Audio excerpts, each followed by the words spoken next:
마음이 급해지고 발걸음이 빨라집니다.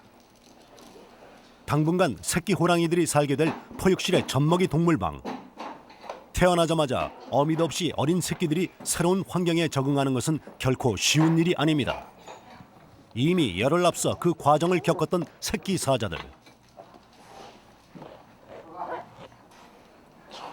한눈에 봐도 새끼 호랑이들은 먼저 태어난 사자들보다 덩치가 조금 커 보입니다. 1.86. 수는 2마리야? 수는 2마리, 암놈 1마리. 3마리 모두 정상 체중. 1.88. 어미의 초유마저 제대로 먹지 못하고 하루가 넘도록 굶어야 했던 새끼 호랑이들. 포육실에선 녀석들을 위해 특별히 만들어진 인공 초유를 준비했습니다. 저기요, 우리도 밥 먹을 때 되지 않았어요? 네, 내 말이 맞죠? 어서 우리도 밥 주세요. 사육사의 마음은 다급하지만 정작 새끼 호랑이는 온몸을 버둥거리며 짜증만 낼 뿐 쉽게 먹으려 하지 않습니다. 물론 어린 동물들에게 처음 젖병을 물릴 때는 잠깐씩 실랑이가 있기 마련입니다. 애를 못하게 생겼네요. 하지만 완강하게 젖병을 뱉어내는 걸 보니 이 새끼 호랑이들은 특별히 더 애를 먹일 것 같습니다. 어휴, 뭐 손깔 있네. 싫다고 그냥 빼네. 배가 고플 법도 한데 도대체 왜 고집을 부리는 걸까요? 먹어야지. 응? 아주 조금이지만 이미 어미 호랑이의 젖을 맛보았던 새끼 호랑이들. 그 체온과 맛을 기억하기에 녀석들은 완강하게 젖병을 거부하는 것입니다. 사육사가 나름대로 노하우를 발휘해봅니다. 호랑이가 손가락을 빨도록 한 다음 재빨리 손가락 대신 젖병을 물리는 것입니다.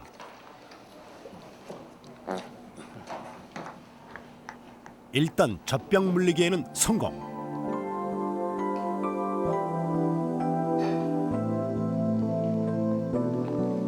드디어 젖병을 빨기 시작합니다.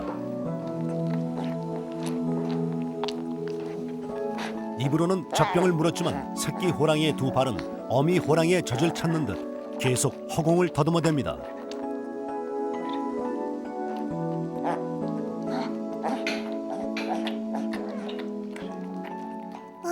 맛있겠다.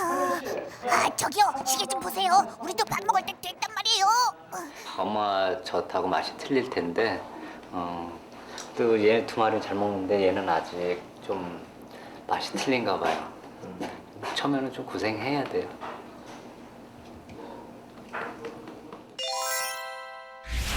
한편 새끼들을 보내고 난 청주는 좀처럼 안정을 찾지 못합니다.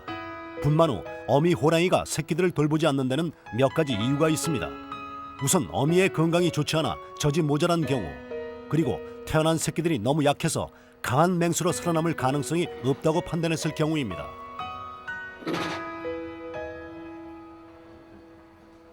어떤 이유에서건 청주는 이미 새끼들을 포기했습니다. 그러나 자꾸만 텅 빈 산실을 들여다보는 청주. 새끼들을 포기했던 것은 생존을 우선으로 하는 맹수의 법칙에 따른 것이었습니다. 하지만 새끼들을 그리워하는 것 역시 숨길 수 없는 모성의 본능입니다.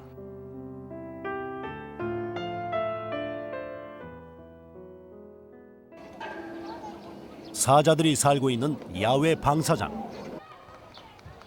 요즘 사자들의 우두머리 지미는 심사가 편하지 않습니다. 얼마 전 아예 공개적으로 도전장을 내민 심슨 때문입니다. 그런데 오늘은 분위기가 더욱 심상치 않습니다. 암사자를 따라가던 지미, 뜻밖의 다른 숫사자들의 도전을 받습니다. 녀석들 저리 가지 못해. 감히 이 대장님의 데이트를 방해하다니. 니들 지금 제정신이야? 그때 지미의 허를 찌르는 일이 벌어집니다. 심슨이 지미의 눈을 피해 암사자에게 접근한 것입니다. 응징에 나서는 지미. 하지만 심슨의 저항도 만만치 않습니다. 순식간에 암컷 한 마리를 둘러싸고 4마리의 숫사자가 뒤엉키는 싸움이 벌어집니다. 새끼를 낳은 후 며칠이 지나면 암사자들은 다시 발정기에 들어갑니다. 약 보름 전 새끼를 낳았던 엔젤라의 발정이 오늘 싸움의 원인이 된 것입니다. 싸움을 피해 도망가는 엔젤라. 그 뒤를 쫓으며 다른 숫사자들을 막아내기에 급급한 지미. 사자 무리 안에서는 한 마리의 우두머리 숫사자가 모든 암사자들을 독점합니다. 우두머리 자리를 지켜야 하는 지미. 절대 물러설 수 없는 싸움이지만 왠지 지미의 싸움이 힘겨워 보입니다. 특히 서열 2위인 심슨은 좀처럼 물러설 기미를 보이지 않습니다. 사육사가 다급하게 엔젤라를 불러들입니다. 숫사자들의 싸움을 말리기 위해서는 암사자를 떼어넣는 방법이 가장 효과적입니다. 분만 후 방사장에 나간 지 보름 만에 다시 내실로 들어온 엔젤라. 엔젤라의 퇴장으로 숫사자들의 싸움은 일단락됩니다. 하지만 지미의 왕권은 더욱 불안해집니다. 항상 암사자들의 발정이 오면 지미가 독차지했었는데 어느 정도 이제 세월이 지나다 보니까 이제 다른 숫사자들도 지미하고 이제 등치가 비슷해져 보니까 지미하고 한번 싸워볼 만해서 계속 이런 경우가 같이 생기는 것 같아요. 숫사자들의 싸움을 피해 내실에 격리된 엔젤라. 3번의 분만을 겪으며 이런 싸움에 휘말렸던 것도 한두 번이 아닙니다. 그리고 숫사자들의 싸움은 엉뚱하게도 엔젤라의 몸에 상처를 남기기도 합니다. 산전수전 다 겪어온 여장부지만 오늘은 좀처럼 쉽게 진정하지 못합니다.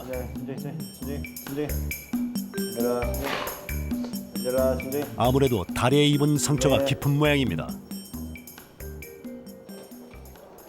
엔젤라의 상처를 치료하기 위해 동물병원 의료진들이 도착했습니다. 상처 입은 맹수를 치료하는 것은 무척 조심스러운 작업입니다. 자신을 겨냥한 블로우건을 보자 엔젤라가 사납게 흥분하기 시작합니다. 하지만 치료가 늦을수록 효과는 떨어지는 법입니다. 능숙한 솜씨로 한 번에 주사를 넣는 의료진. 엔젤라는 당분간 이곳 내실에서 쉬며 치료를 받아야 합니다. 며칠 후 포육실. 생후 10일째를 맞는 새끼 호랑이들. 서툰 걸음이지만 제법 열심히 돌아다닙니다. 호랑이보다 열흘 먼저 태어난 새끼 사자들. 며칠 전부터 조금씩 앞이 보이기 시작하자 녀석들의 움직임이 더욱 활발해졌습니다.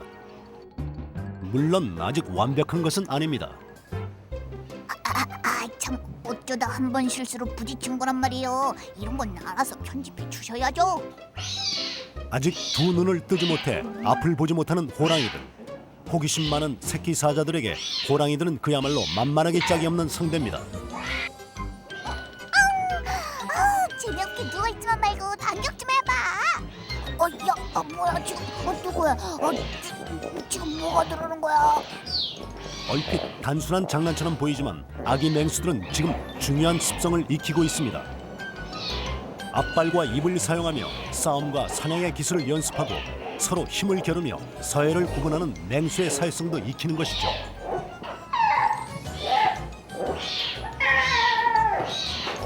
사자들의 등살에 못 이겨 새끼 호랑이가 도망을 칩니다. 고양이과 동물 중 최고의 덩치와 용명을 자랑하는 한국 호랑이. 하지만 눈을 뜰 때까지 전세를 뒤집기는 어려울 것 같습니다. 도망을 치긴 누가 도망을 쳐요? 그냥 귀찮아서 잠시 피하는 거라니까요. 잘 알지도 못하면서 정말.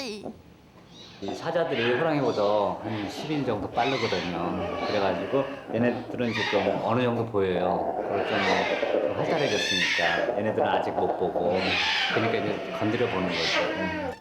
사자 3남매 중 막내인 엘자. 이곳 아기 맹수들 중 가장 덩치가 작지만 결코 만만하게 보일 녀석이 아닙니다. 누가 얘 좀 말려줘 제발. 걔는 우리도 못 말린다고. 평소엔 얌전하고 수줍음도 잘 타는 엘자. 그런데 호랑이만 눈에 띄면 갑자기 말괄량이로 돌변합니다. 얘 가만히 좀 있어봐. 같이 놀자는데 왜 자꾸 도망을 가? 이게 같이 노는 거냐? 나를 못 살게 하는 거지? 남자애가 왜 이렇게 부침성이 없니? 도망가지 말고 이리 좀 와봐 얘. 야생의 세계에서 무리를 위해 사냥을 해오는 것은 숫사자가 아니라 암사자의 일입니다. 도망치는 상대를 집요하게 따라가 공격하는 엘자. 말하자면 녀석도 한 무리를 먹여 살릴 훌륭한 암사자의 기질을 타고난 것이죠. 야, 얘 어디 호랑이를 물고 있어 지금? 며칠 빠르다고 저렇게 무는데 이제 조금만 더 크면은 이제 호랑이한테 당해요. 참, 이 A자를 깔보지 마세요. 나중에 보자는 호랑이 하나도 안 무섭다고요?